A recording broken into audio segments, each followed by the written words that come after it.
Hello, welcome back to Podium Pop. My name is Gracie. I'm here with my co-host Celine, and we are going to do a race recap for the Hungarian Grand Prix Formula One. We had Formula One racing this weekend. We have IMSA racing this weekend. Admittedly, I did not tune into the IMSA race. Celine sure did. But on this episode, we're going to be recapping Formula One, our last race before summer break. How are we feeling? That's how we're feeling? That's how I'm feeling. Okay. With us now following IMSA as well as, Elms, and we obviously follow IndyCar, it's been so long since we haven't had a race weekend, like a weekend with no racing. It's been so long. And I'm scared of what it's going to be like. Yeah. Because, next week we have IndyCar. The week after that, there's nothing going on. Crazy. Am I going to have to watch the NASCAR race? Maybe. But it's going to be hard. Yeah, we'll get through it. Luckily, August is a busy month for us. Yeah. So I think that'll help things. Mm-hmm. But the next race back, we'll be watching with our friends in Nashville. It's going to be so fun. I'm so excited. Sandboard. Mm-hmm. And, that's my favorite race. Yeah. That's you do love my Sandboard. Anniversary. My anniversary, too. Yeah. But a year earlier. Mm-hmm. Yeah, so I'm going to be,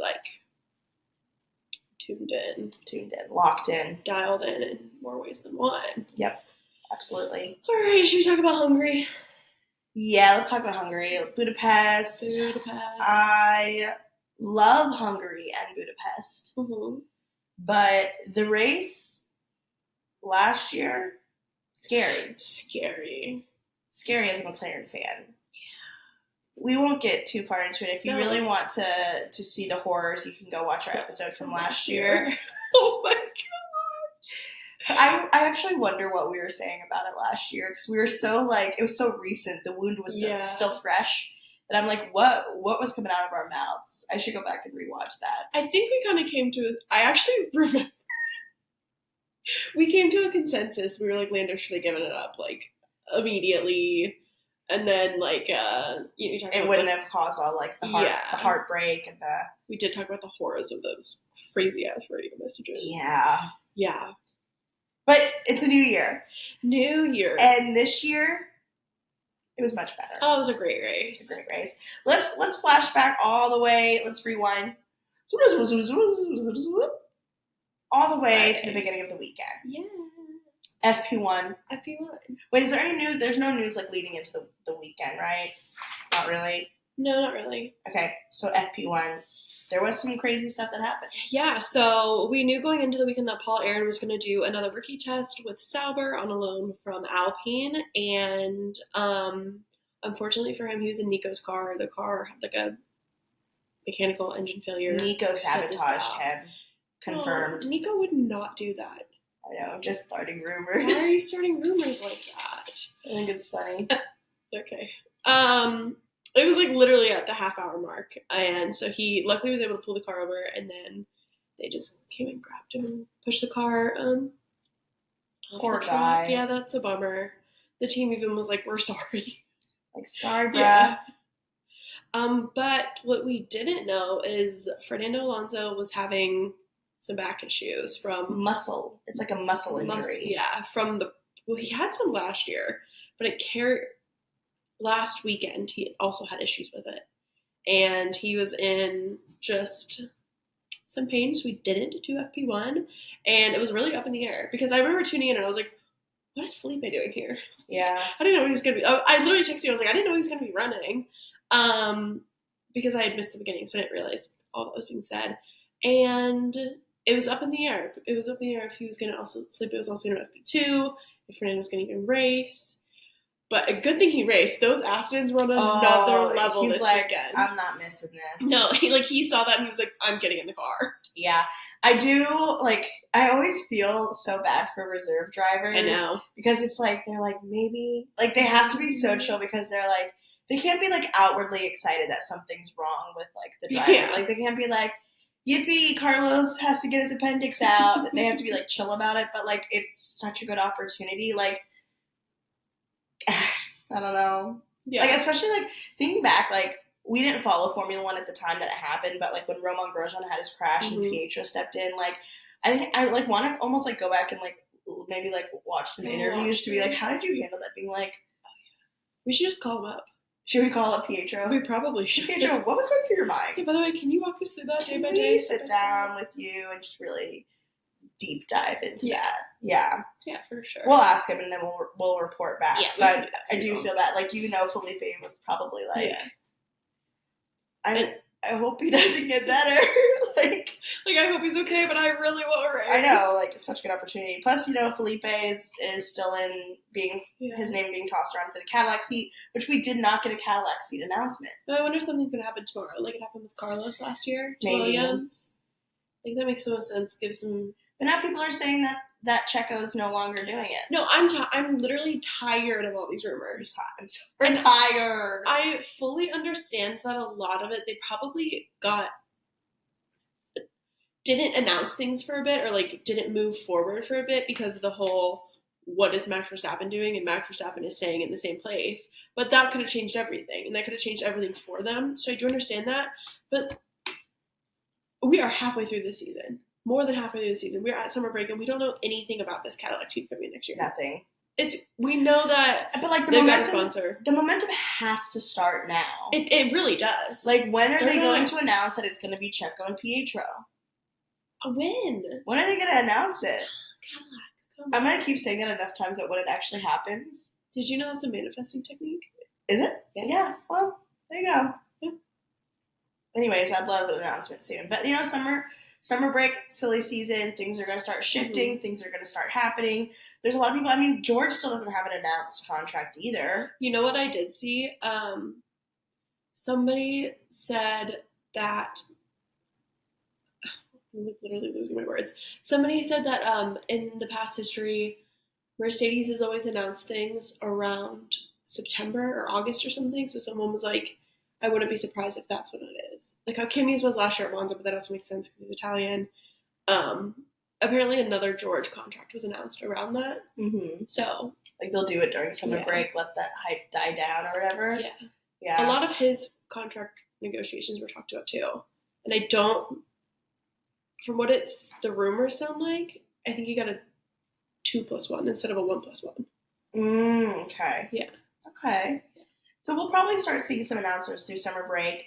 If you don't already, make sure you follow us on social media because we'll be posting as those announcements come out. We'll also probably talk about them during our podcast episodes also. But if you want the news quickly, make sure you follow us on TikTok and on Instagram. Breaking news. Yeah. So FP1, Lando, Oscar, Charles was the order. Mm-hmm. Oscar also tested out the front ass. The front ass? You just saw the front ass. The front axle suspension type of deal that Lando has been using, and then Oscar opted to not have it in the car. He tested it during FP1, but I didn't hear anything more about that, so I don't know if he had it on the car for the race or not. Oscar, tune in. Chime in, please. Yeah, can you call in, please? Call in. Like, you have the landline. Yeah. I know you have the number for our landline. Just give it a call, please. FP2. FP2. Scary moment. Lock up. A silly moment, a scary moment. Silly moment, a scary moment. At the very end, Lando was coming out of the pit, and Oscar was coming on, still like doing a flying lap, and Lando locked up and almost hit Oscar. No, Lando locked up and almost caused Oscar to hit him. So like it would have been Lando's fault if it happened. Was that the first corner? It would have been the first corner when they're coming out of the pit? Yeah. Which is that not also the exact same corner that Oscar locked up during the race? It was on the first. Yeah, because it's like the first corner is really during the race. Someone needs to make that into like an edit or something. Yeah, because that's good. Someone more talented than me. No, I'm sure at the end of the year, because Oscar had like those few lockups in Austria too. I'm sure at the end of the year, like whatever happens, those are going to be in the edits. Yeah. Those are going to be the edits. I'm sure. Yeah, and then also during FP2, Max had like a towel that was left in his car, and it was really funny. He was like fumbling around, pulling something out, and then you see him pull something out, and then just whip it behind him. I was giggling. I thought it was a plastic bag at first, but it was a towel. It was a Red Bull branded towel, so apparently the commentators were loving it. No, I didn't watch FP2. I was working, and whenever I logged on, social media or whatever, all I saw were people talking about the towel. Yeah. I didn't know about the lockup until Gracie told me, but, all I could see about was the Max Verstappen towel in his car. And then, of course, he was investigated after because he threw something on track, and then also because why was there something left in his cockpit? And wasn't it ruled as unsafe release? Yeah, and then nothing happened of it. Yeah, I think they had to pay a fine. Oh, did they? I think that's normally what happens with an unsafe release. Probably. Don't know. Yeah. Astons were still looking crazy well. I put my notes, Leclerc looking better than Hamilton. Okay, that was just foreshadowing for the rest. Yeah, checks out. Yeah. I didn't tune into FP3. Oscar topped the chart, looking good. It was early. It was 6:30. Yeah, I didn't watch either. But yeah, it was Oscar, Lando, Charles for FP3. Yes. So all 3 sessions, it was Lando, Oscar, and Charles. The only difference is in the FP3, Oscar, Lando switched. Mm-hmm. So Oscar led. Yep. Cool. Qualifying. Sorry, I don't know. We went to karaoke bar last night. I felt the need to sing. Mm-hmm. During qualifying, there was a chance of rain. It didn't end up raining, but there was a chance of rain. But it was pretty cloudy conditions, and it was a cooler temp than what they were anticipating for it. Yep. So that definitely was throwing people off. Everyone knows Mercedes does really good in cooler weather. Yeah. So that was obviously something of concern for us. But we just did the same gesture. Did we? I didn't even notice. We both went. But I mean, all weekend, McLaren obviously was super quick. Ferrari was looking quick. Charles was looking quick. Ferrari singular was looking quick, not plural. Yep. And then the Mercedes were obviously something that we were looking at. Mm-hmm. Everyone was obviously on soft tires, but there's a lot of tire deg around this track, so everyone was pretty much using new soft tires for their laps. During qualifying or during Q1, Esteban does have a moment where there's a screw on his tire. He didn't say in his tire. He said on his tire, which definitely messed with his laps a little bit. It was actually really concerning. Yeah, I was freaking out. You're in your Esteban era too. I'm in my Esteban era. So in Q1, the top 3 are Oscar, Fernando, okay, and Isaac, okay. And then in the first group that got out, Alex Albon was in 20th, Nico Hülkenberg was in 19th, Esteban and the Screw was in 18th, Pierre was in 17th, and Yuki was in 16th. That sounds like a book. Esteban and the Screw? Esteban and the Screw. It's like a children's book, and it's the kid hates every single toy, but he loves his so Screw? No, but he loves his tools. His tools. Yeah, and yeah, that's cute. You should write that. He works in the car. He works on his car with his dad. And he helps him. Okay. Hey, verbal patent. Don't take the photos. Dibs on that one, guys. You heard it here first. You can write it. I'll draw it. Wait. Perfect. You also know my other children's book. I think I forgot it. I'll remind you off air because that one is actually good. Okay. Yeah. We don't want anyone to steal it. Yeah, no, for sure. Okay, moving on to Q2. Oh, it did rain a little bit. I have my notes. It started spitting, nothing crazy. Aston Martin, again, all week, crazy looking so freaking quick. Mercedes and Ferraris went on scrub tires because they were saving some of the new ones. Everybody else went on new tires. Franco got his time deleted for track limits in turn 9. Not that we really assumed he was going to be doing anything crazy. It's true. Yeah. The Charles radio? Charles has a radio where he's like, I don't care what we do. I don't care anything. All I care about is getting out there without cars in front of me. He was a little lining up in the pit lane. Yeah, he was like, I don't want to get out there and there be cars in this pit lane in front of me. I need to get out there first. I don't care what else happens. That's our priority. And I was like, okay, take control. He also popped and he said, focus, please focus. Yeah, he's like, guys, don't mess this up for me. I swear, don't mess this up for me. And he knew he has to say that. He has to be like, guys, Him gentle parenting his team. Don't ruin this for me. Please don't. I literally wrote Charles Focus Radio. Yeah, no, it was very funny. So top 3, Lando, Oscar, and Lance. Again, the Aston Martins. Yeah. Fernando was top 3 in Q1. Lance was top 3 in Q2. The people that were out. So it was Franco in 15th, Carlos in 14th, Lewis in 13th, Ollie in 12th, and Kimi in 11th. But again, at that time, Kimi had his lap deleted. So him and Ollie switched. It didn't really change who was going through to Q3, but it did change their order. So during the race start, Ollie started in 11th and Kimi started in 12th. Gabby made it into Q3. Gabby had a fantastic weekend. Great weekend. He made it into Q3, and he's been making it into Q3 consistently now. Ever since Sauber got their upgrades, they have been consistently. It's never both of them the same weekend. And I would love it to be both of them. I would love it to be both of them. It's always one or the other, and this was Gabby had custody this weekend. Yeah, he sure did. And he did fantastic. But up into Q3, Lance had a time deleted for track limits.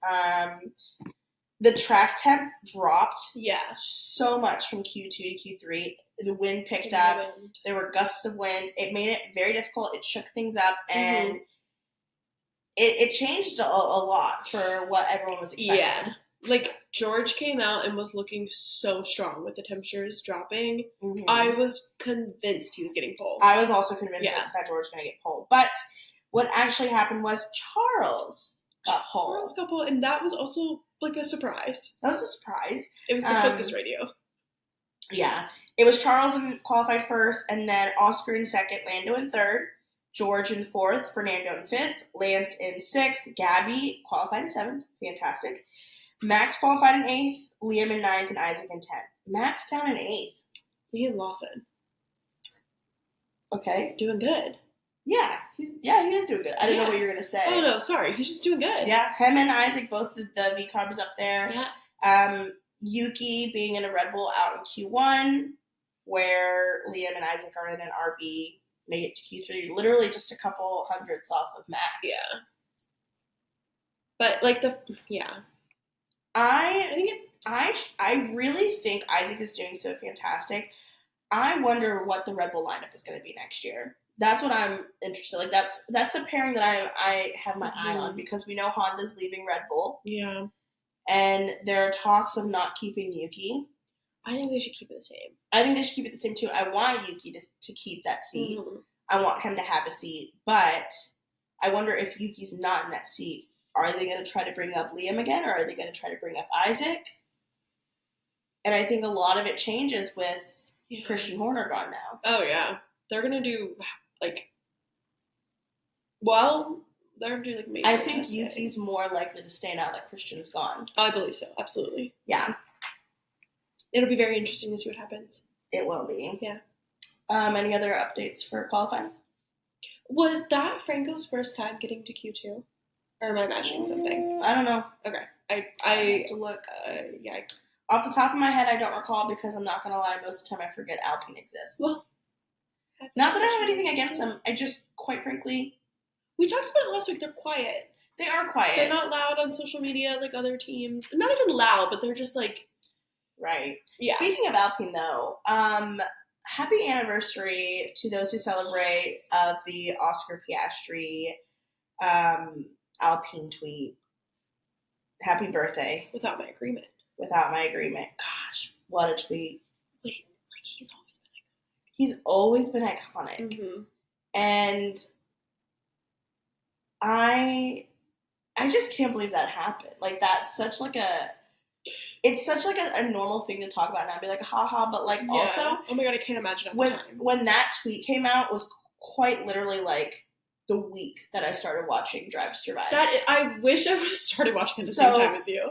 I saw like a bunch of like stuff happening on social media, but I didn't understand like the full scope of it until like maybe like a couple weeks later, because I started watching at the beginning of summer break, because I remember it was like the week before my birthday. My birthday's next week, by the way, guys. Wish me happy birthday. And then Zandvoort 2022 was the first race that I watched like, live. after summer break came back. But like, so yeah, like the tweet came out and I was like, I saw it, but then I also was like not even finished with Try to Survive, so I didn't understand. But I was like, what? I didn't even know Danny Rick was on the like, so wait a minute. Wait a damn minute. Yeah. I thought Carlos and Lito were on McLaren. Where's Carlos? Very early in the first couple of seasons. But I also want to know, like, did McLaren fans and Danny Rick fans like know he was gonna be dropped? I don't know. I need to see a timeline. I know. We need to ask fan behavior. Yeah. They love Danny Rick and they would absolutely know.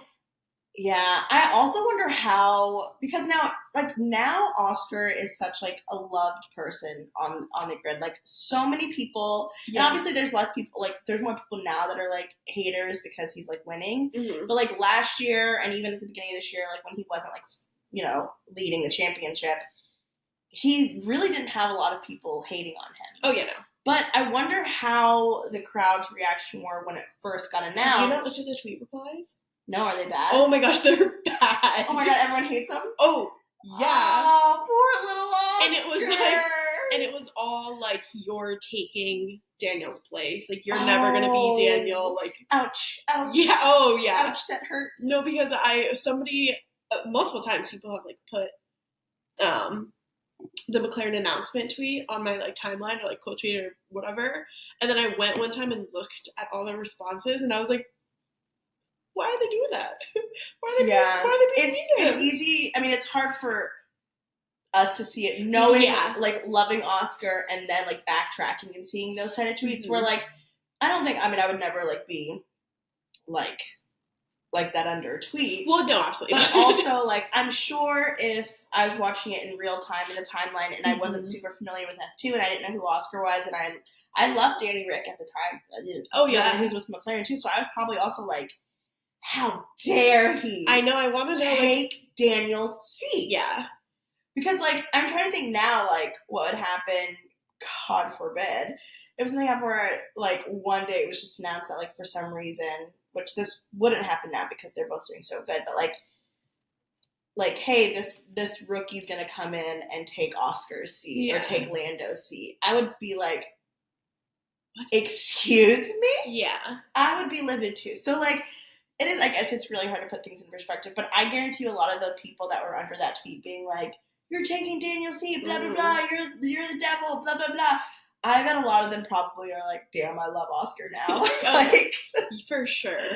It's so funny. I think also because, like, he won, obviously he won, like, Formula Renault, F3, F2, but then he had that year off, and then he went there, so I'm sure a lot of people were like, who the fuck is Oscar Piastri anyway? Yeah, like, and they're like, and where's this guy coming from? The Alpine reserve driver? Yeah. I don't think so. Best thing Zach Brown has ever done. Yeah. Like, seriously? Yeah.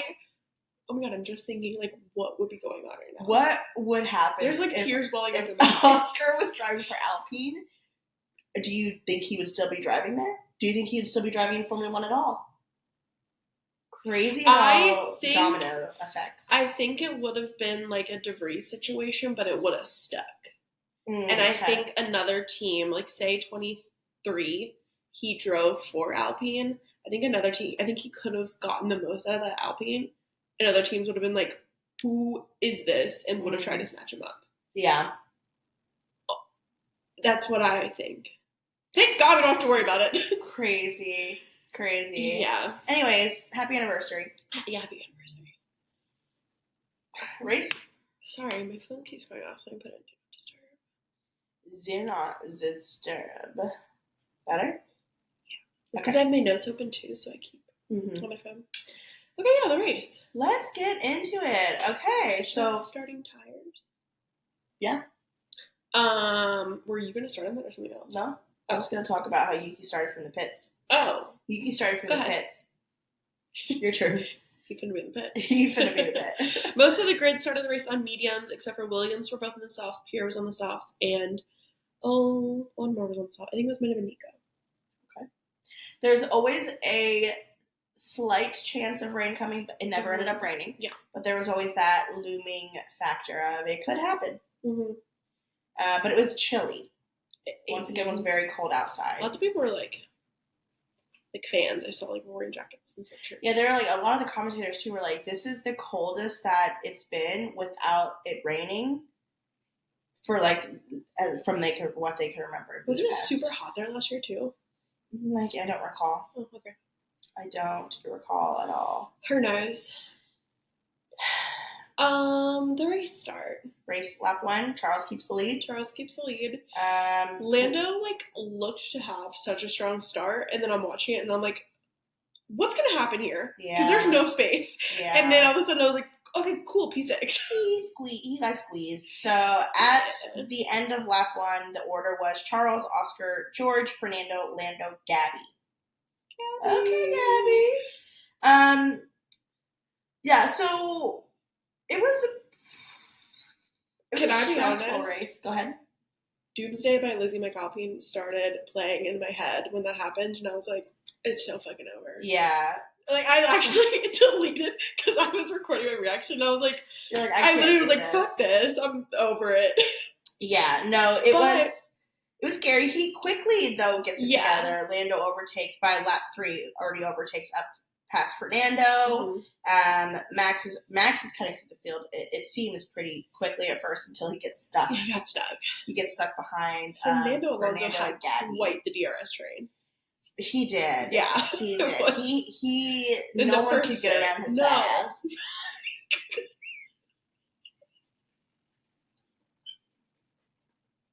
Like, I knew you were gonna say that too, but it was still took me by surprise.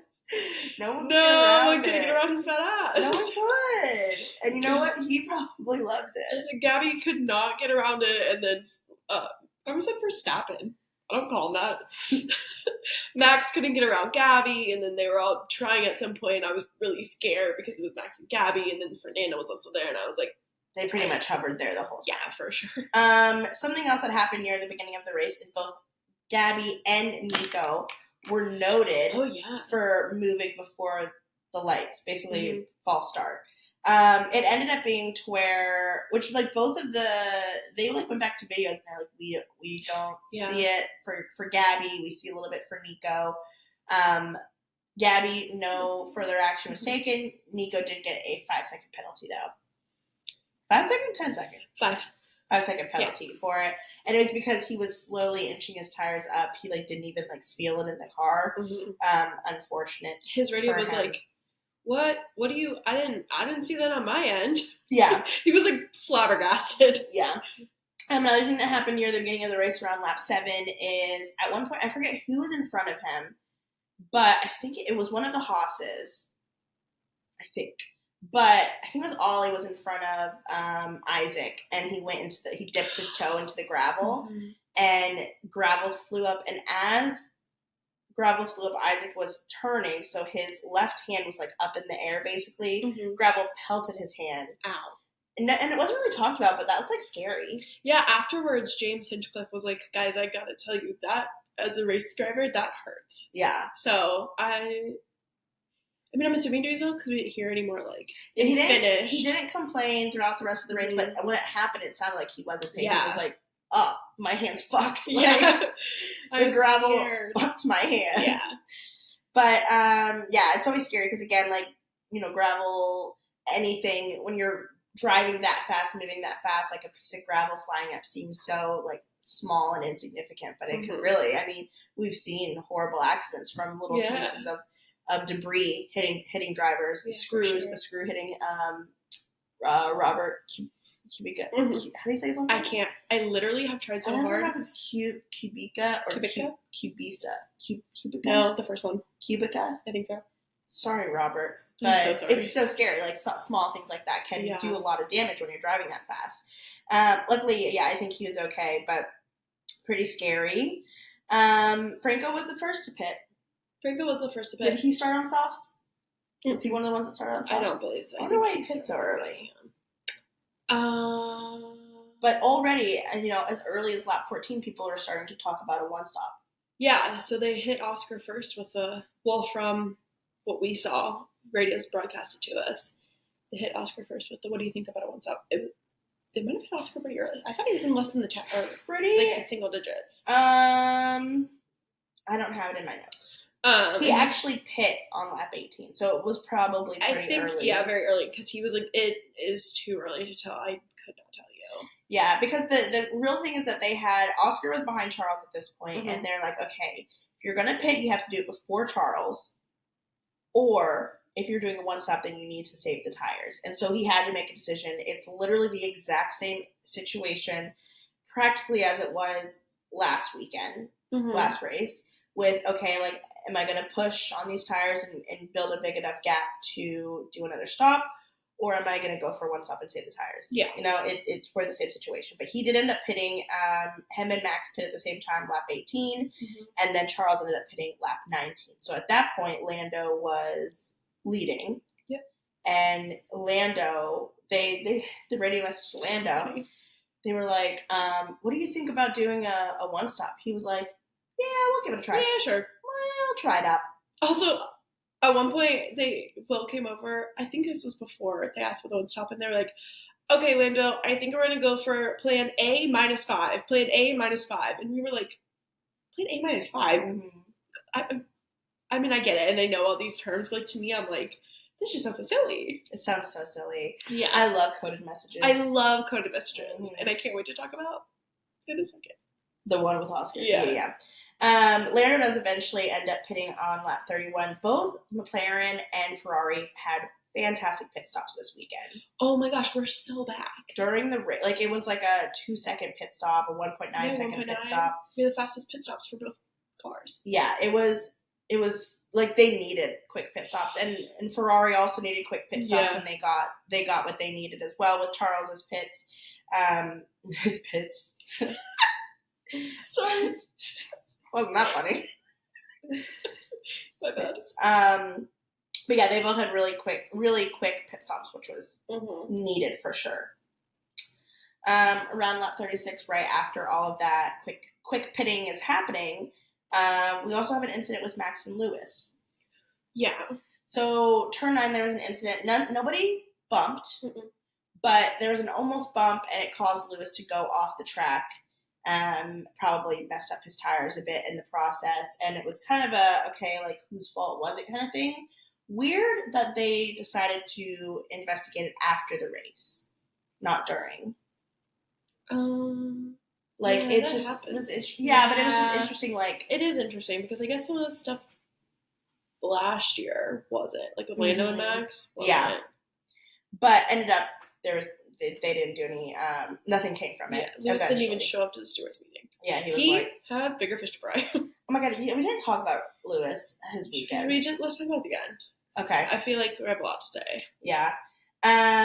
So we're getting up towards lap 40-ish, around the 40s, and then we see the second pit stops happening. Yeah. So Charles pits, but before Charles pits, go ahead. Before Charles pits, the team came over to Oscar and were like, pit now to overtake Leclerc, pit now, and the mechanics went out to like line themselves up for a pit stop to fake out Ferrari to have them like pit as well.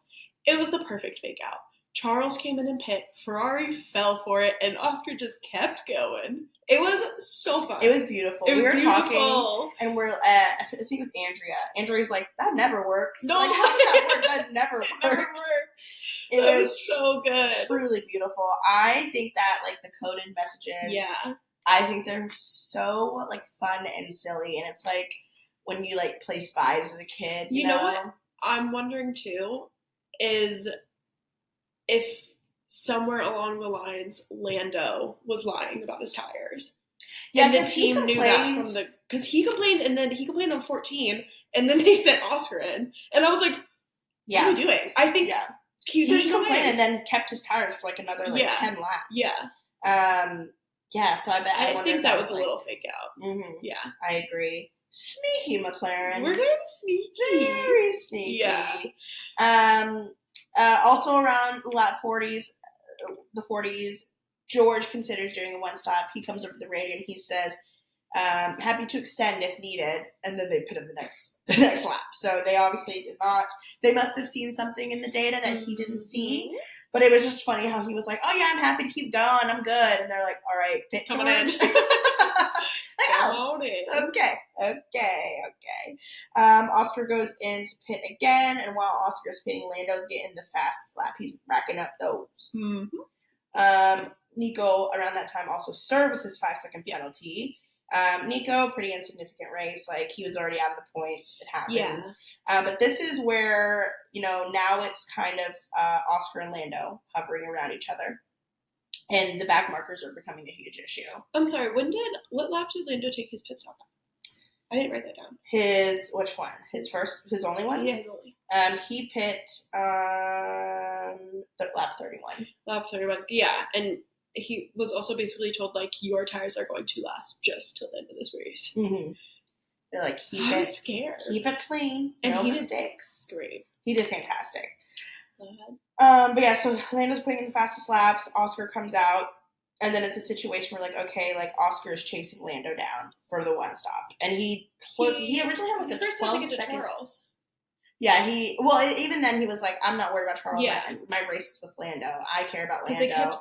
They kept asking him, like, oh, do you want to, like, pit now to get the delta, or, like, keep extending, like, to, battle with Charles? And Oscar was like, my race isn't with Charles. I'm not worried about Charles. Like, do whatever's best for me to get Lando. It sounded so, like, cocky him saying it, but then truly, like, when he when he had to overtake Charles, like, it was a beautiful overtake. It was a great overtake. Gorgeous, but it was like he very much so was like, oh, let me speed past this guy and then, like, go chase down Lando. Like, that was what was in his mind. And when he started chasing down Lando, oh my god, he was speeding. He was slicing away at that time like he was like fruit.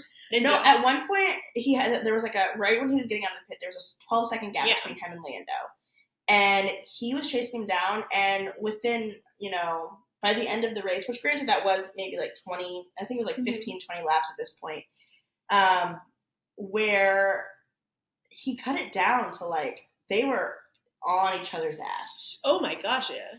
And it was very scary. It was like the last 3 laps. Mm-hmm. 3-4 laps. That they were, like, right up next to each other. But yeah, and at that point, Charles is, like, already dropping back. George overtakes him as well. Charles was really frustrated. I'm going to go ahead and say this is a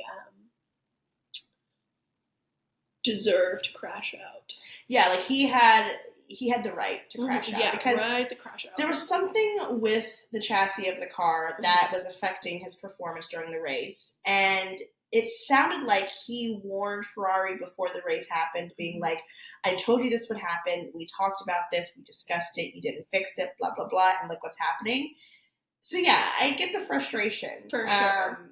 And originally during the race, people thought maybe it was, like, the strategy calls. Because, again, also they were like, and people thought maybe they talked about doing a one-stop before the race. Charles loves a one-stop. He loves one-stop. And that could have been part of it. Mm-hmm. But, something was wrong with the car because he was falling back, and he was like, at this point, he had one, which was a little dramatic, but he was like, we'll be lucky to even be in the points.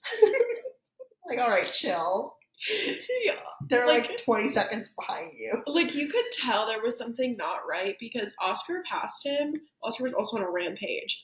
Oscar passed Charles and, like, immediately was a second ahead of him. Yeah. Like, it didn't even take him a full lap. Yeah. Oscar, like, I imagine, like, him coming out of that second pit stop all the way until the end of the race, I just imagine him, like, barking in the car. Like, driving me like, rah, rah. You know? Yeah, no, for sure. He barks. Yeah. But yeah, Charles was very much so not happy. Around this time, there was some more concern about rain. Again, it never ended up coming, but that was also happening where, again, we had, like, 12 laps left, and everyone was like, could rain. Like, no, please. It's already scary. Also, in about the last 10 laps, George and Charles, like, as George is trying to overtake Charles for that third position, that last stop on the podium, Charles, 2 laps in a row, George 2 laps in a row complains about Charles moving after braking. The first one, I mean, I see it a little bit. Yeah. The second one, Charles. Charles said, I'll show you moves on the braking. That was pretty bad. It was scary. And of course, George was over the radio. He was like, that's dangerous. He can't do that. That's a penalty. And they're like, yep, we saw it, George. George always sounds like so like. I love him, and I love Mhm. George, and I say this in an endearing way. He sounds so like a Karen over the radio a lot of times. He's like, "Excuse me, that's a penalty." Where it's just like Max will sometimes do it, and he is just like, that was a right, and he's just like, Max is just like so not calm because he's usually trying to get someone else. He's very out of his like way. straight to the point and like direct with it. Where like George is like, okay, yeah, we get it. Yep, George. Yep, George. Yep. Copy. There was also one radio message from Charles about him complaining, and it was so long it literally it cut off on the screen of the broadcast. Yeah. Which is so funny. And like also it's so funny because Charles complains when Brian speaks too much to him. And then he turns around and he's like, blah, blah, blah, blah, blah, blah, blah, blah. How did he do that while driving? Yeah. Literally, how did he do that? It's crazy. Kept going, and I literally, we've talked this before, how I sometimes just can't listen to radios or interviews while playing ears, and I literally started, I was like, I need to hear this. And I was like, I literally was like, no, I can't listen, and then I was like, wait a minute. Well, I gotta listen. He's still going. Bless his heart, he's still going. Bless his heart, he's still going. We also see team orders from Williams given. Alex and Carlos were next to each other. Carlos was behind Alex after a pit. They do team orders to put Carlos in front of him. I think he had fresher tires. They weren't close to the points, so I think it was like more so like I think that's why Alex was like, okay, go. Yeah, sure. But I would have been interested if they were in the points or if they were close to the points, how Alex would have taken that for team orders. Because we've seen in the past where when team orders comes out, they don't like that very much. No one ever will. They get spicy, very spicy. Go ahead. When the commentators on F1 TV brought up McLaren team orders. Yeah, no, and I was like, was it? I think it was Alex. No, I think it was. I don't know. Alex. I think Alex was like, I think Julian like suggested it and was like, well, I don't know, and then like Alex was like, what are you talking about? Yeah, he was like, that's not happening, and if it were to happen, neither of them would listen. No, they're not listening. And McLaren knows that. Yeah, they're not gonna traumatize us again in Hungary. Yeah, no, they can't do that. They literally can't. Pierre got a 10-second penalty for causing a collision with an incident with Carlos. But at this point, this was lap like 65, 66. I didn't pay attention to anything else. I was locked in. No, I didn't pay attention to anything else. Into the McLarens because at this point they were right next to each other. Yeah. Oscar's going for it. Oscar, lap 69. Just keep in mind there's the 70 penultimate laps. lap. 69. Locks up, almost takes both of them out of the race. That's a little dramatic. It probably would have been a small little bomb. It was They close. would have limped home even if they did make contact. They didn't make contact. Yeah. But it was scary. Like, I just imagine, like, them on the pit wall being like, and of course they come over the radio and they're like, hey, saying this to both of you all, remember how we race? Like, Oscar. Nice little reminder. Like, why is it always radio messages in Hungary? It is, yeah. But yeah, Oscar tried multiple times to overtake Lando in the last couple laps. Once he actually catches up, he's not able to, and Lando wins. Yeah, they call, the commentators kept saying this throughout the weekend, that Hungary is Monaco without walls. Mm-hmm. So there really is there's just one good overtake spot. There's other not dangerous. There's other riskier spots like Max did with Lewis. Sorry. Mm-hmm. Yeah, Max had he was doing a lot of overtaking in unconventional spots. Yeah, for sure. I know I read on Twitter way too much. So many people are confused why people are calling Lando's one stop the preferred strategy, and it's going into this, the one stop was not preferred. No one thought it was. Literally, Lando was like, I did not think this was going to work, and it almost didn't work. Yeah, it literally almost did not work for him. Mm-hmm. The only reason he did a one stop was to try and save his race because he didn't have a good start, and it worked for him. He had nothing to lose. He literally had nothing to lose. He was like, sure. Yeah. What the hell, sure. Well, he literally said, You wanna do one stop? And he said, what the hell, sure. What the hell, sure. Well, yeah. Yeah, it was, it's hard to overtake in Hungary. Yeah. There's just that turn one, right after the straight from the starting line and finish line, is really the only typical place to overtake. So obviously I'd love to sit right there. Oh, yeah. We should go one day. Yeah. And sit right there. Yeah, absolutely. Preferably during a Formula One race. Can we just sit there? It's so cool. But yeah, I mean, the race It's fantastic. It's a good race. It's a great race. And we're going into the summer break with both McLarens once again being dominant. I mean, another McLaren 1-2. And the gap is what?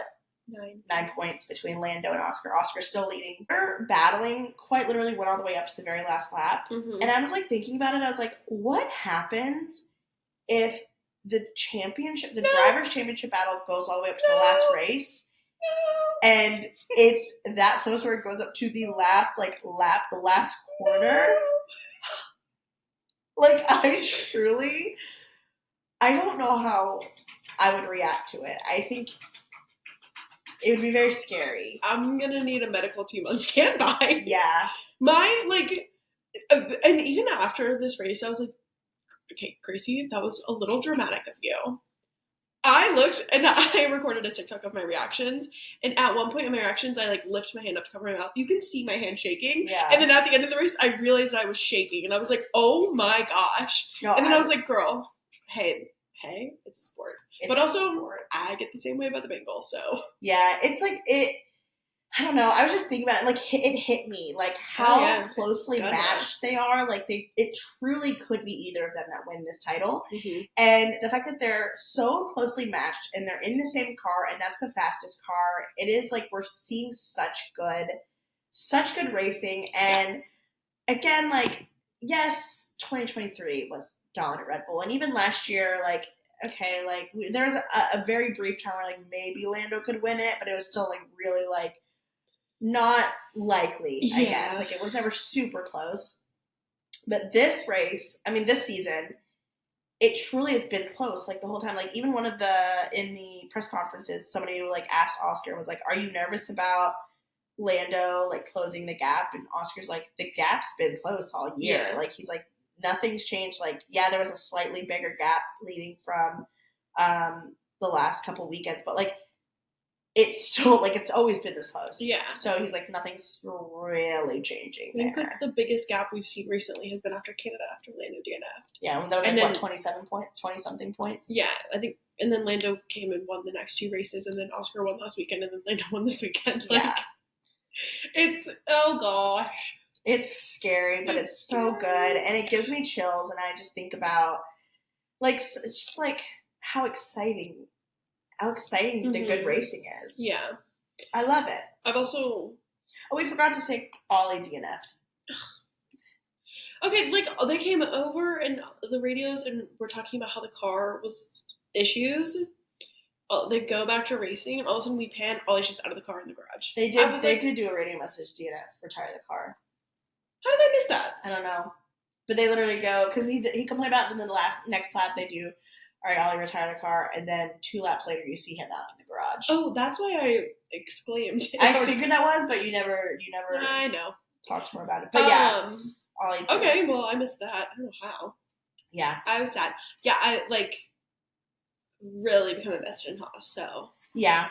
Big Haas girls here. Mm-hmm. Should we talk about the team standings? Because it's just wackadoodle. Yeah. McLaren have 559 points. Lando and Oscar themselves have more points than Ferrari has, and Ferrari has 260 points. Wow. We've talked about this a lot. I saw that, I think it was Planet F1 on Monday came with an article. McLaren could hypothetically wrap this up in Monza. I think there's a good chance it'll be in Singapore. And then Celine and I talked about the fact that it could happen in Coda. And I said it needs to happen in Singapore because if it happens in Coda and I'm not there, I will do something drastic. Yeah. Fly to Austin. I will be getting on a flight Sunday morning. Sunday morning, 6 a.m. Fly in, go to the race, fly home. What the hell, sure. Early morning Monday flight. Yeah. I'll be celebrating with the team. Sorry. Sure. Yeah. Yeah. The Prince of Bahrain is going to fly me to them. Yeah. Yeah, absolutely. Yeah, I wouldn't. But yeah, a great weekend. Summer break's going to be tough. Before we kind of close out, we do need to talk about Lewis. Yeah. It's heartbreaking. It's heartbreaking, and it's also it's just so sad to see like Lewis have all these expectations for Ferrari and come in, and he's been having a rough time with since he joined Ferrari. But like this weekend, I think really like sums it up how he's truly feeling with the car, and how things are going. And he was talking really, really like, oh my god, he was sad, very down on himself. Yeah, like he was like, it's not the car, it's me. Obviously, it's not the car. The same car just got pole. Like it's me. I'm like, I don't know, the way that he was talking, like we have a friend who like loves Lewis Hamilton, and he has not been to a F1 race in person before, but he always said that he wants to see Lewis Hamilton race one day. And he was texting us. He was like, "Guys, I might have to go to Vegas. I'm scared that Lewis is gonna like looking at hotels, just requested off of work." No, like he was like crashing out. You know he was because he's like, I have to see Lewis before he retires. He's scared. Yeah, he is scared. Which, like, I don't think it's likely that Lewis retires after the season. I really don't. But I wouldn't say it's a 0%. Yeah. And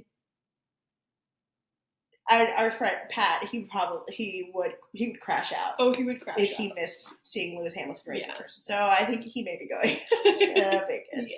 Yes. But just how he was talking, it was like, oh my gosh. It's like very sad to see. Like, I want to just shake him by the shoulders and be like, Lewis, you're a 7-time world champion. I know. Like, I hope he's talking to Seb. Yeah. Please. Someone tweeted and was like, it took 12 races. Excuse me. They said it took 12 races to break Lewis, and you wonder why Seb was balding. No. I mean, yeah. Lewis to Aston in 2027. Adrian Newey. That's where all ex-world champions that were ruined by Ferrari go. Yeah. Fernando will probably retire. Lewis will go there for a season. Lewis and Lance as teammates. Interesting. Quiet. The media team is going to have to, like, pull strings. Like, their socials. Yeah. Please, guys. Yeah, they're going to have to put in the extra work. Yeah, for sure. No, it's just sad to see Lewis feeling this way. And it's just so interesting because, like, last weekend, Kimi was feeling really upset and talking really bad about himself in the media. Yeah. And it was, like, Lewis going to have conversations with them and being like, oh, like, it's okay, buddy. Like, it's, I don't know what was said. But, like, obviously going to comfort him and, give him support. And I just hope someone was there giving support to Lewis as well. I'm sure he has people to talk to and stuff. But, like, it was just really, like, sad to see. And, his actual, like, race results, like, he finished in 12th. So, like, nothing super exciting. He didn't make up a huge amount of spots like he did last week. So that probably didn't help his mood much either. But can we talk about really quick how Kimi has become the Tom Holland of the F1 paddock? Yeah. Because he pre-race last weekend said they're of spoiling. Like, if you're a Marvel fan, Tom Holland spoils everything. Mm-hmm. He said their race strategy, or like their tires are starting on, and then like Lewis, how you talked about Lewis went to go talk to Kimi last weekend. Lewis specifically was like, oh, just like visiting the Mercedes team, like visiting old friends, to not be like, oh, like I was putting Kimi's business out there. Yeah, for sure. Not going to air his dirty laundry. And then Kimi was like, yeah, Lewis came to visit me. I was sad. I love this kid. I do love Kimi. Yeah. He's just so like real, and he talks and then he's like, maybe shouldn't have said that. Yeah. Maybe shouldn't have. It's never anything bad. It's just so silly. Yeah, it's so silly. The clip of whenever he reveals like the tire, what they're starting on, and George being like, bruh. Yeah. George literally with like the Pikachu face. Yeah. Yeah. And then last thing I want to discuss is the George meme podium. A second I saw that, I was like, this. I literally texted in our group message with our friends. And I was like, this is a new George meme. Yeah. No, during the podium, it was really funny because 2 years ago, Lando was on the podium and he did his champagne pop and broke Max Verstappen's first place trophy. So last year, as a joke, like they were jokingly like protecting their trophies, and then this year the joke continues where right when like people were starting to pop the champagne, George was like gripping onto his trophy first of all, which was funny, and then Lando moves both his and Oscar's trophy away before he starts celebrating. But they do their champagne, they do the pictures, and as like they're getting off the podium, like Lando is still up talking with the McLaren team member that was up there with them, and you just see like there's pretty like they're like talking, like they're celebrating whatever. You just see George on the bottom of the screen like go across, He's, like holding his trophy. Yeah, and he's just like he slides across, and you're like, George, what are you doing? What are you doing here? He's so memeable, and he's such a goofy little guy. Yeah, he is, and I just find him so endearing. George Russell. One of our friends, I think it was one of our friends, joked about when like the rumors were still happening. Joked about George going to Ferrari, and I said no, Ferrari will kill George's whimsical spirit. Yeah, like, he cannot do that. George can't go to Ferrari. I don't think anybody. Like, I think people, like, it used to be like, oh my god, I want to go to Ferrari. I'm sure all of them would, like, love the opportunity to go to Ferrari, like, lose to Ferrari, but also, like, do you think now they have that, like, fear of, like, oh my god, like, absolutely, I'm scared to go to Ferrari, and kind of with Red Bull right now, too. Oh, yeah. If Lewis Hamilton is struggling. Yeah. Like, no one's safe. No one's safe. 2 quick points before we get into our champagne pops and problems. Liam Lawson finished ahead of Max. Uh-huh. And Gabby got P6. Gabby got P6. Great job, Gabby. Yeah, great job. This is a good race. I had a lot of fun. I was a little scared last week because I didn't feel as into the race. And then I was like, oof, what's happening? This one got you. Yeah. And it's not like, I don't know. Not like I'm like, oh, I'm going to turn my TV off. I was just scrolling on TikTok a lot more last weekend. Yeah. Yeah, no, got me back in for sure. I was also, like, terrified of George Spa last year. I was like refreshing the FAA document page. Yeah. Until they finally were like, cars cleared. Yeah. He's like picking up all like the marbles and the grass. So yeah. Who's your champagne pop? I'm gonna give my champagne pop to Aston Martin. Okay. Yeah. Great. I'm gonna give mine to Gabby. Yeah. Deserved. Both well deserved. I was a little convinced that the Aston's race pace was not going to be there. They were just going to fall away, but they had good race pace. They did have good race pace. Combined with the quality, which that doesn't usually happen. God bless them. Typically it does not. And also Aston Martin literally finished P19 and P20 last weekend. What a turnaround. Yeah. Champagne problem? I'm not going to kick a man while he's down. I will. Lewis. Okay. Your turn. Charles. Yeah, Ferrari. If you're a Ferrari fan, you're in my thoughts and prayers. Yeah, thoughts and prayers. Hey, you know what I was thinking about? What? What is going to happen to my whimsical spirit when Ollie goes to Ferrari when Lewis retires? We're gonna have to cross that bridge when it comes because it's gonna be tough. I know. I don't know what I'm gonna do either. I don't want to think about it. Yeah. We're moving on. Okay. Next week, no Formula One back until the last week of August, August 31st, I think. Yeah. And it's Zandvoort. But next weekend we do have Portland IndyCar race. And then after that, there's a weekend with no racing. There may be MotoGP or NASCAR. Right. Well, none of the racing that we cover. That we watch. Yeah. So there's no Formula One, no IndyCar, no IMSA, no WEC, no Elms. I'm scared. And we don't even have any plans. No, we don't have plans. Like, our whole August is busy except for that weekend. Like, I'm like... see, that's one of the weekends that I want, like, all of them to be racing at once so I can just be like... 5 screens, okay. Yeah. And it's not the case. So hopefully we'll have some fun episodes for you throughout summer break. We'll still be covering IndyCar, obviously, during summer. Anything else to add? No. Yeah, actually, if you only watch Formula One, watch IndyCar next weekend. Keep yourself busy during summer break, because last summer break there was so much craziness all over socials and people were doing nothing and like letting themselves get bored. Don't let yourself get bored. Hey, there are so many things to do besides watching the sport. That's all. Go outside, touch grass. Yeah. Or watch IndyCar. Either one. Either one, for sure. Take your pick. All right, thank you so much for watching. Keep an eye on our socials. We'll be posting updates and we'll be back next week. Bye. Bye.